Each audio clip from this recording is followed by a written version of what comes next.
Vous êtes à l'écoute d'Anthropodcast.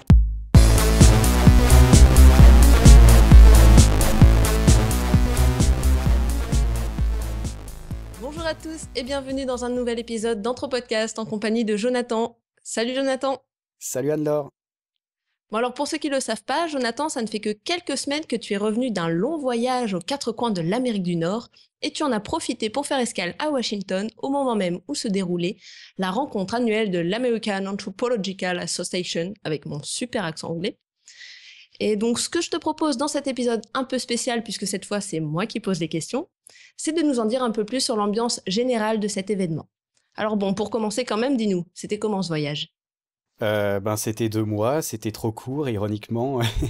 Il y aurait énormément de choses à dire, j'en ai parlé un peu sur VoyageCast pour ceux que ça intéresse, mais c'était un voyage très très riche, et notamment les 4-5 premiers jours là, à cet event, en fait, c'était hallucinant, j'en ai appris énormément. Puis après, si vous aimez les musées, aux États-Unis, il y a vraiment de quoi faire, et notamment à Washington, qui est incroyable. Mention spéciale aussi pour le musée de l'histoire canadienne, qui s'appelait avant le musée d'histoire des civilisations, qui est aussi vraiment hallucinant. Si vous aimez l'anthropologie, l'ethnologie.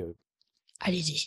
Alors dis-moi, pour entrer un peu dans le vif du sujet, est-ce que tu peux m'expliquer qu'est-ce que c'est l'American Anthropological Association et quel était cet événement auquel tu as assisté ? Écoute, d'abord, on va dire que c'est les AAA, hein. Et AAA, comme ça j'aurais plus à le dire avec mon superbe accent anglais, hein, Et c'est moi ça non que tu plus, dis ? c'était ça que je voulais dire. Alors déjà, on va remercier l'Association américaine d'anthropologie qui nous a invités, enfin plutôt on a écrit des mails en leur expliquant que j'étais là-bas par hasard au même moment que cette conférence, enfin ces conférences plutôt. Et il faut savoir que comme je suis pas anthropologue, ni étudiant, ni membre de l'association américaine d'anthropologie, j'aurais dû payer à peu près dans les $500 pour y aller. Puis comme c'était cher, parce que comme vous le savez, on fonctionne avec des petits dons et puis avec nos deniers personnels aussi, ça aurait été vraiment beaucoup trop cher pour moi d'y aller. Et en même temps, c'était un petit peu con de se trouver à Washington sans y aller quand même. C'était un truc de fou. Donc j'ai simplement écrit un mail avec mon anglais digne d'une vache espagnole, en expliquant un petit peu ce qu'on faisait, et ça a marché. Ils nous ont offert les billets, j'ai le programme et tout ça. C'était génial. Merci vraiment pour leur accueil. Alors, qu'est-ce que c'est l'Association américaine d'anthropologie? Sans aller trop dans les détails, c'est une association qui a démarré en 1902, mais qui existait déjà. En fait, il y a énormément de petites associations d'anthropologie, d'archéologie qui se sont mis ensemble pour créer cette grosse fédération qui compte plus de 11 000 membres, donc vraiment une très grosse fédération d'anthropologie. C'est une association qui a énormément de moyens aussi, qui aide beaucoup l'éducation, on va le voir plus tard. Et que dire de plus, sinon qu'il y a énormément de sections, comme je l'ai dit. C'est très déroutant quand on connaît pas, parce que je sais pas, en tout cas une quarantaine de sections différentes qui sont toutes par rapport à une discipline particulière, une étude particulière, voire même à des trucs un peu étranges pour nous, en tout cas venant d'Europe, comme les anthropologues gays, lesbiennes, et il y a un autre mot qui suit, l'association des anthropologues noirs, l'association des anthropologues latinos. Bref, c'est un petit peu étrange comme ça, mais c'est une très très grosse association, très puissante, qui publie un grand nombre de journaux aussi. Et où tout le monde a sa place apparemment. Apparemment, en tout cas, il y a des sections qui sont créées pour tout le monde. Ceci dit, sans entrer dans les détails, ça nous paraît bizarre, mais quand on va aux États-Unis, on comprend tout à fait le rôle qu'ont toutes ces sections. C'est où pour promouvoir avec leur propre argent une partie de l'anthropologie qu'ils jugent être vraiment très importante, ou alors quand on pense aux étudiants noirs ou aux étudiants latinos qui sont pour la plupart dans des quartiers défavorisés, c'est justement pour aider ces jeunes-là qui font de l'anthropologie avec l'argent qui vient de ces endroits-là. Ça paraît un petit peu sectaire, mais c'est probablement un moyen de pouvoir pousser des gens plus haut, ce qui serait clairement pas possible sans ces sections-là dans une association qui serait essentiellement blanche américaine, il faut quand même l'avouer. Et alors il y avait beaucoup de monde ou ça se passe comment ? Alors, il y a à peu près entre 4 et 5 000 anthropologues qui se réunissent. Alors, quand je dis anthropologues, c'est 4 ou 5 000 personnes. Ça peut être des étudiants, ça peut être des professeurs qui ne sont pas dans l'anthropologie, ça peut être des archéologues, mais en tout cas, un gros tas de monde. Ça se passait au Marriott à Washington, donc un très très gros bâtiment. En moyenne, doit y avoir une trentaine de salles qui sont ouvertes 24, enfin pas 24 heures sur 24, mais tout le temps avec des conférences qui se Mhm. passent à l'intérieur, qui sont des conférences assez petites, assez courtes qui font à peu près un quart d'heure. Et on saute comme ça de conférence en conférence. Il y en a des centaines par jour. C'est vraiment à la fois absolument génial et une horreur. On en parlera après. Et comment ça se passe? Ben, globalement, il y a des anthropologues partout qui sont en train de prendre des notes, qui sont en train de discuter entre eux, qui justement courent d'une conférence à l'autre parce qu'on a tous envie de les voir, qui discutent dans les couloirs. C'est vraiment un truc de fou. Il faut dire aussi que c'était le moment à Washington où il y avait eu un petit peu ces manifestations contre Ferguson. Donc il y avait comme ça des discussions aussi. Quel était le rôle de l'anthropologue là-dedans? Et on en parlera après, mais je trouve qu'il y a des questions vraiment importantes que se posent les anthropologues là-bas. Et c'est vrai que quand il y a 5 000 anthropologues, c'est justement le moment de se les poser, quoi. Ouais, il devait y avoir une belle émulsion intellectuelle, quoi. Ça devait être assez sympa. Je suppose, après, le compliqué toujours, c'est de maintenir ça sur la durée après. Mm. Mais effectivement, oui, ça doit faire chauffer les cerveaux. Ouais. Et toi, tu as réussi à trouver ta place facilement? Il y avait d'autres gens un peu comme toi qui n'étaient pas vraiment soit anthropologues, soit étudiants, qui étaient plus extérieurs à cet univers-là? Alors, pour tout te dire, j'avais un pass presse Ouais. jaune, alors que tous les autres, ils avaient un pass blanc. Donc, déjà, je me faisais repérer, je voyais dans les réunions où j'étais des anthropologues qui me regardaient de loin, qui se disaient, mais c'est qui ce mec avec un truc jaune là, de presse en plus, il vient d'où? C'est vraiment bizarre. Puis c'était marqué anthropodcast.fr en gros, donc ils se sont dit, mais c'est quoi ce Un machin? espion. C'était un espion exactement. Et puis petite anecdote aussi, c'est vrai que je maîtrise pas excellemment l'anglais. Ça faisait longtemps que je l'avais pas parlé non plus. Et puis j'allais de conférence en conférence et d'habitude j'étais assis plutôt éloigné avec mon Mac en train de faire mes petites notes pour le prochain Anthropodcast notamment. Et puis ben j'étais tout discret, je voulais parler pas à trop de monde parce que voilà.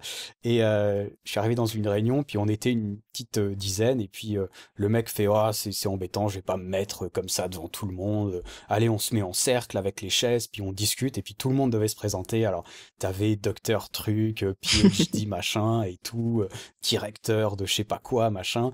Et puis moi, j'étais, ouais, Jonathan, je suis Jonathan, Suisse, mécanicien. entre podcast, salut.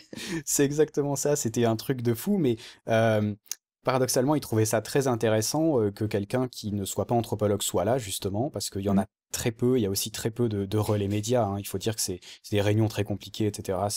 C'est pas un truc qui est couru par les médias en soi, puis il n'y a pas beaucoup de journaux d'anthropologie à Mhm. part ceux qui sont faits par les anthropologues qui sont de toute façon déjà là. Donc c'est vrai que c'était un petit peu bizarre, mais les gens te traitent exactement de la même manière, il n'y a aucun problème avec ça, quoi. En tout cas, avec ceux avec qui j'ai discuté, c'était plutôt fun, quoi. Venant pour des anthropologues, c'est la moindre des choses. Ouais, il y a beaucoup de choses qui seraient la moindre des choses venant d'anthropologues, qui n'ont pas toujours été vraies, mais, C'est vrai. mais effectivement. Ok, ok. Et alors, est-ce que tu as fait... Il y a eu une rencontre marquante plus que d'autres ou... Alors, de rencontres, alors, ouais, il y en a quelques-uns quand même. Il y a par exemple cet anthropologue dont tu vas parler plus tard, mais qui a fait une étude sur World of Warcraft. Et en tant qu'ancien joueur, je ne pouvais qu'avoir des, des atomes crochus avec lui. Donc, c'était très rigolo de discuter avec lui. Il y avait aussi une prof qui m'a vraiment séduit dans sa façon de parler, dans l'énergie qu'elle avait. Tu sais, tu vois la prof qui est là vraiment pour vouloir apporter quelque chose à ses élèves et qui sait pas Mhm. vraiment comment le faire et qui essaye des techniques comme ça. C'était génial. J'avais envie d'aller étudier chez elle, qu'importe ce qu'elle étudierait finalement. Il y a aussi une jeune anthropologue qui a fait un reportage dont on va vous parler aussi prochainement, enfin dans le prochain Anthropodcast, qui était vraiment mignonne parce que elle, on voit que c'est parce qu'elle a été touchée par une problématique en tant qu'anthropologue qu'elle s'est sentie le devoir de prendre la caméra et de faire un reportage. Et ça donne un truc qui est terriblement imparfait, qui est mauvais au point de vue film, mais ça donne un truc où il y a des témoignages qui sont vraiment fort. Il n'y avait pas Mm. énormément de monde dans la salle, on était une vingtaine, mais on était tous en train de pleurer devant son reportage tellement c'était émouvant. Donc c'est plutôt des gens comme ça qui arrivent à faire transparaître des choses extraordinaires qui m'ont beaucoup touché, quoi. Ça devait être vraiment sympa. Ouais. Et alors du coup, parmi toutes ces conférences, ces ateliers, ça avait l'air quand même plutôt dense comme programme. T'as pas trop galéré à faire ton choix brièvement sans nous dire, parce qu'après dans le prochain épisode, on va aller plus en détail, mais quels thèmes ont le plus titillé ta curiosité? Comment t'as sélectionné ton programme parmi c'est quoi? Tu m'as dit il y a 500 pages de programme de conférence? Ouais, ben, ceux qui ont la vidéo, ils peuvent voir le gros livre. Vous voyez, c'est un immense livre. C'est un truc, c'est une horreur. Je ne savais pas quoi prendre. Alors, je me suis dit, je vais essayer de prendre des trucs qui nous seraient utiles à nous, en fait, parce que aller écouter une conférence sur, je sais pas, la Mandchourie extérieure ou j'en sais rien. De toute façon, c'est des domaines où j'y connais rien. Donc où j'aurais pas pu choper des trucs vraiment intéressants. J'étais dans un cycle de conférences sur les MOOC, par exemple, donc les formations vidéo qui sont données par certaines universités, qui m'intéressaient d'avoir un peu le retour d'anthropologue. J'ai été beaucoup dans ce qui est de l'éducation, relations médias et journalisme, un peu tout ça, éthique un petit peu aussi.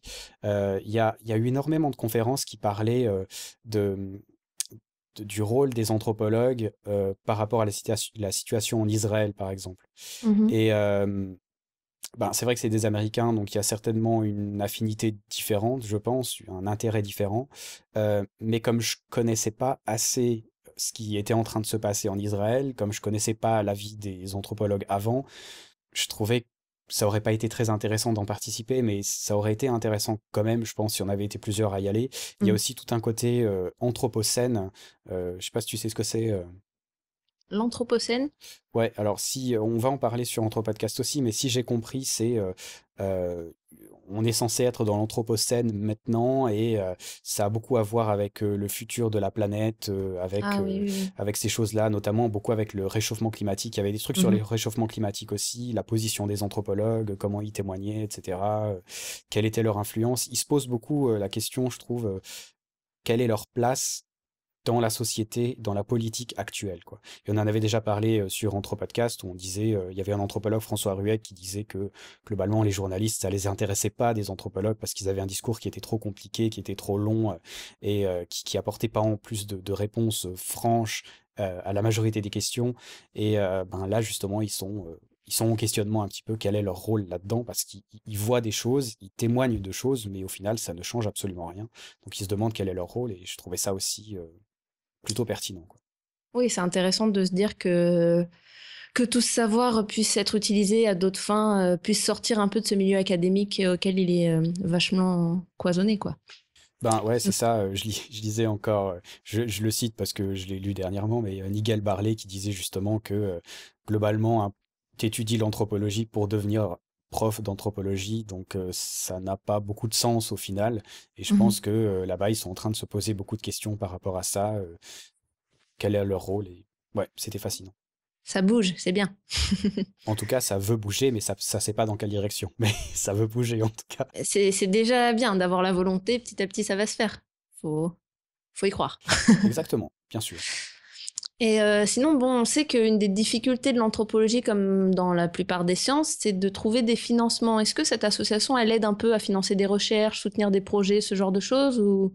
Elle aide énormément. Alors, la grosse question, en fait, alors, il doit y avoir une question recherche d'argent, mais c'était pas ce dont on a parlé. J'étais dans une conférence qui s'appelait justement je sais pas, les thèmes de l'anthropologie pour le 21e siècle ou un truc comme ça, Mm. et où ils savaient pas où mettre l'argent, justement, parce ils ont des millions, hein, pour être clair. Notamment parce que ça coûte de l'argent de s'inscrire à cette association et avec 11 000 membres, tu comptes déjà rien que ça doit être aidé par l'État aussi. Ouais. Mais où est-ce que tu investis l'argent? Où est-ce que c'est intelligent? Alors ils investissent notamment pour aider les étudiants en anthropologie. Ils disent ils aident à peu près 14% des étudiants. Je suppose ceux qui sont plus en difficulté. Ils aimeraient augmenter ça un petit peu, mais en même temps, jusqu'à combien? Et Mhm. puis, il se posait la question aussi, est-ce qu'on aide beaucoup de petits projets ou est-ce qu'on en aide un gros? Notamment, c'était la directrice ou je sais pas, qui nous parlait d'un projet qui coûte 1,5 million de dollars, Ah ouais. qui concerne bien sûr pas un seul anthropologue, hein, c'est des teams d'anthropologues, Mhm. probablement, on se doute, sur plusieurs mois, voire plusieurs années. C'est des immenses projets qui potentiellement peuvent toucher énormément de monde. Est-ce qu'on les aide eux au détriment de petits projets qui concernent des choses beaucoup plus petites, qui vont avoir des impacts plus petites, mais où on soutient plus de personnes? Donc ça fait partie vraiment de ces choses-là. Ils ont envie aussi d'investir un petit peu dans les médias, justement, on va parler la prochaine fois aussi, c'est-à-dire de distribuer l'anthropologie ailleurs que dans un truc pour anthropologues. Mais globalement, ils savent pas vraiment comment faire. Il y avait un, un Californien, tu sais, le mec bronzé, les cheveux longs, Avec sa planche de surf. mais quasiment, qui travaille à faire des films d'ethnographie et notamment à aider des gens à les faire. Et il disait qu'ils avaient besoin de financement justement, mais ben voilà. Bon, bref. Donc, ils ont de l'argent, mais ils sont pas sûrs de vouloir où le mettre et où est-ce que c'est plus intelligent de le mettre parce que ça peut influencer les prochaines années de recherche. Mhm. On discutera encore la dernière fois, mais est-ce qu'on favorise des projets qui sont faits aux États-Unis pour étudier les États-Unis? Est-ce qu'on favorise plutôt l'Amérique du Sud? Est-ce qu'on favorise l'Afrique alors que c'est plutôt un terrain qui est pris ou qui a été pris par les anthropologues français? Euh, Bref, où tu mets l'argent, ça pose de Grande gros question, problèmes. ouais. Ouais. Mais du coup, c'est très intéressant en fait. Je trouve que c'est plus intéressant ça que de savoir où chercher l'argent. Oui. On s'en fout, où le mettre est beaucoup plus important. Mhm. Ok, donc elle aide quand même pas mal de projets, quoi. Ben, énormément, notamment à se faire publier, etc. C'est quand même une très grosse association. Du coup, pour un étudiant américain ou bien un anthropologue de passage dans le coin, tu penses que c'est le genre d'événement à ne pas manquer, quoi. Je te dirais oui et non. Euh, il faut y aller en ciblant vraiment, tu vois. Moi, j'ai essayé de cibler, je sais que j'ai appris beaucoup de choses. Ben, je pense que comme dans beaucoup de conférences comme ça, c'est aussi le réseautage qui est très important. Ça permet à des étudiants de rencontrer des anthropologues, ça permet à des anthropologues de se rencontrer entre eux pour pouvoir décider des prochaines choses à faire.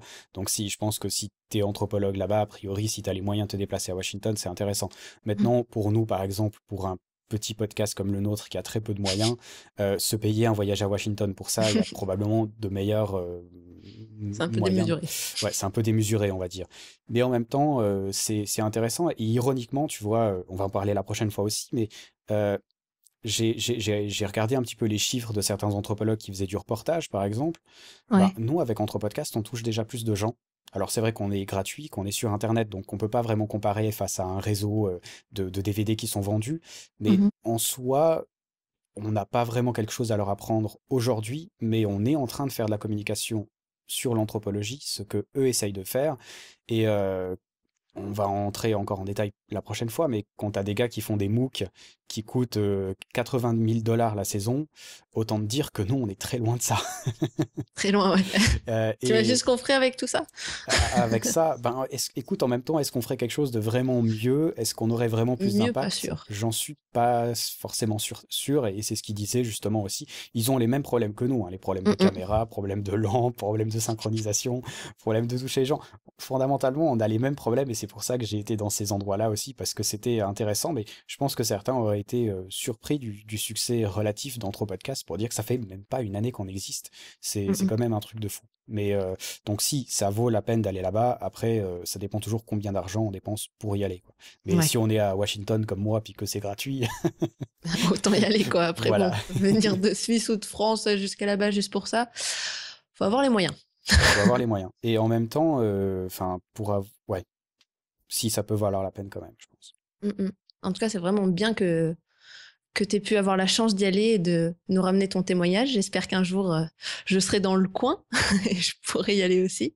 Qu'est-ce que toi, t'as tiré de cette expérience? En quoi elle a fait, je dirais, évoluer un peu ton approche de l'anthropologie ou de tout ça? Évoluer mon regard sur l'anthropologie, pas vraiment, à part que j'ai vu qu'il se posait des questions d'aujourd'hui, mais ça on le sait aussi grâce à Anthropodcast. Je trouvais intéressant, à la fois intéressant et décevant justement cet aspect relation média, relation publique qu'ils n'arrivent pas à maîtriser en fait. Mm. Il y a vraiment, ils se sont pas posé la question de la vulgarisation et ils ne savent pas comment faire. Et ils ont énormément de documents, ils ont énormément de choses à partager, mais ils savent pas comment le faire, ils savent pas comment bien le faire, ils ont des problèmes de droit. C'est des problèmes qui sont pas seulement en anthropologie, qui est un podcast science, qui est un podcast que je cite régulièrement. On avait aussi parlé pour d'autres domaines scientifiques. Je crois qu'il y a les mathématiques qui sont un petit peu Dans le éloignées de même ça, cas. qui ont, ouais, non, justement, qui ont moins ce problème-là Ah, que d'autres domaines de recherche. Mais ouais. globalement, on produit de la recherche, on produit de la connaissance. Comment est-ce qu'on fait pour l'amener aux gens? Comment on fait pour l'amener aux politiques pour que ça ait une importance? Une nouvelle formule mathématique, a priori, peut avoir une importance limitée sur un pays. Par contre, une façon de voir anthropologique peut avoir beaucoup plus d'influence. Et on en parle régulièrement entre nous aussi en privé, mais on pense que l'anthropologie devrait être enseignée à l'école. Est-ce qu'on doit lui donner la même importance que les mathématiques ou la physique? Ça, c'est une autre question, mais elle Mm. devrait en tout cas les bases devraient être données à l'école parce que c'est la façon de vivre, la façon de traiter les autres cultures, les autres religions. Et eux ont cette même réflexion, mais sans savoir quoi faire non plus. Ouais, c'est ce qui est complètement dingue parce que c'est une discipline qui se veut étudier l'humanité, le fonctionnement des sociétés et finalement elle a du mal à s'intégrer réellement dans le monde des humains, quoi. C'est un peu paradoxal. C'est un petit peu paradoxal, ouais. Mais Mm. globalement, il y a des gens qui bossent dessus quand même, donc des Oui. solutions vont peut-être être trouvées. Et qui sait, peut-être entre podcasts trouvera la solution. On va essayer d'y participer à notre échelle, en tout cas, tant qu'on peut. Sinon, est-ce que donc, t'as dit que tu regrettais aussi que la plupart des conférences, elles ne soient pas enregistrées, qu'il Ouais. n'y avait pas de partage sur Internet. C'est un peu craignos pour un événement comme celui-là, non? Enfin, il y a pas moyen de retrouver des conférences de là. Alors, de toutes celles auxquelles j'ai participé, il y en a une qui a été filmée via Google Hangout, où Ok. le gars avait même ses élèves qui écoutaient le Hangout en direct. Ouais. Mais la plupart, non. Alors, ceci dit, faut pas nécessairement. Moi, je suis très violent au niveau critique sur ces choses-là. Je dis, il y a des questions parce qu'il y a des professeurs qui viennent présenter des travaux qui ont été en partie faits par leurs élèves. Mm. Et donc, j'ai été aussi écouter des conférences sur est-ce qu'on les présente, est-ce qu'on marque leur nom, est-ce qu'on a le droit de les distribuer comme ça devant tout le monde. Il faut savoir aussi que certaines conférences ne peuvent pas être publiées publiquement parce que on pourrait reconnaître les personnes qu'il y a dedans. C'est trop ciblé au niveau communauté, si tu veux. Ça pourrait être potentiellement dangereux de les sortir, si tu veux. Même si je pense que les risques sont très limités, ça peut quand même être là. Donc je pense que c'est important de s'intéresser à ça. Mais c'est vrai que c'est regrettable parce que il y avait des anthropologues qui se disaient mais comment est-ce qu'on fait pour communiquer? Et le truc le plus simple possible, qui est de balancer une vidéo sur YouTube, il le faisait même pas. Donc c'était un petit peu embêtant. Ça, c'est un truc qui m'a un petit peu gêné dans Mm. les conférences, parce que justement, moi, j'aurais aimé toutes les voir et je ne pouvais pas, et j'aurais bien aimé avoir en backup quelques-unes des conférences. Il y a quand même un, Ouais, ouais, il y a il quand y a même un, tellement de choses et tellement peu de gens en plus, tu me disais dans chaque conférence que oui, et ouais. c'est vraiment réduire tout ce savoir à peu de choses, c'est dommage. Et c'est un autre gros problème. Je n'arrive pas à comprendre pourquoi est-ce que tu fais un truc aussi grand que ça pour avoir plein de salles où il y a 10 personnes dedans. Et quand je dis 10, ça veut dire que généralement c'était des cycles de conférences à 4, donc il y avait 4 conférenciers, plus le maître de cérémonie, on va dire, qui introduisait les conférences, et du coup il y avait 6 personnes, dont moi, un parfait touriste. Et je Ça n'arrive paraît fou. ouais, j'arrive pas à comprendre. Alors je sais qu'il y a besoin d'argent, comme on a dit, ils aident les étudiants et tout, mais je n'arrive pas à comprendre pourquoi tu ne remplis pas le truc, quoi. Mm, Parce mm. que c'est clair que c'est excluant de dire que c'est un truc qui va te coûter 200 $. C'est excluant pour beaucoup de gens. Alors après, est-ce que tu as envie d'avoir des curieux qui vont là-bas en même temps qu'ils vont au zoo ou qui viennent bouffer leur McDo là? Je sais pas, tu vois, il y a certainement une limite à avoir, mais je trouve que c'est quand même assez excluant et c'est dommage parce ils auraient envie de parler au maximum de monde. Et pour te dire, par exemple, le truc, la réunion où ils parlaient du futur de l'anthropologie pour le 21e siècle, on devait être 15 dans la salle. Hum. Donc ça fait un peu bizarre. Après, c'est aussi, ils prennent la température via newsletter et tout. C'est pas 15 personnes qui ont décidé de ça, mais en soi, c'est un petit peu dommage. Et ça fait un peu étrange d'avoir des gens qui font des discours pour 4 personnes et ensuite tout ce contenu-là est enfin, est perdu à partir du moment où la Entre personne est guillemets, descendue de ouais. scène, si tu veux. Il y a rien qui est sauvegardé, il y a rien qui est fait. Je trouve ça un petit peu dommage et bizarre, cette façon de faire, quoi. Il y a probablement mieux à faire, mais ceci dit, c'est plutôt compliqué, on va dire, Ouais. de faire mieux, parce qu'il y a trop de salles, il y a trop de conférences, mais c'est un petit peu bizarre. Ouais. Ouais, limite, il y a trop de choix. Est-ce qu'il faut justement comme ça qu'il y ait plein de conférences avec très peu de gens ou réduire le nombre de conférences, mais que ce soit plus rempli, ça doit être une question qu'il se pose au niveau de l'organisation ou pas. Peut-être qu'il s'en fiche. Qui Ben, sait? je pense qu'ils se la posent et puis que effectivement le mieux c'était quand même d'avoir le choix, je pense, parce que sinon il y a des choses qui passeraient tout le temps à la trappe et on risquerait de se focaliser sur les trucs justement où il y a beaucoup de monde. C'est pas parce qu'il y a beaucoup de monde que c'est forcément les plus intéressants ou les plus significatifs pour l'anthropologie de maintenant.